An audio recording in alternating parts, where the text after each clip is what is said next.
Pinupuri ka namin, O Diyos, Ama, Anak, at Espiritu Santo.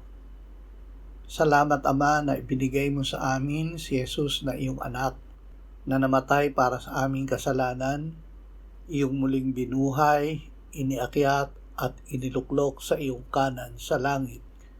Salamat na ibinigay mo sa amin ang iyong banal na Espiritu, at sa pamamagitan niya ay ibinuhos mo ang iyong pag-ibig sa aming puso. Ama, ang iyong salita ay aming kakainin upang kami ay mabuhay. Pakikinggan namin si Jesus dahil ang salita niya ay iyong salita.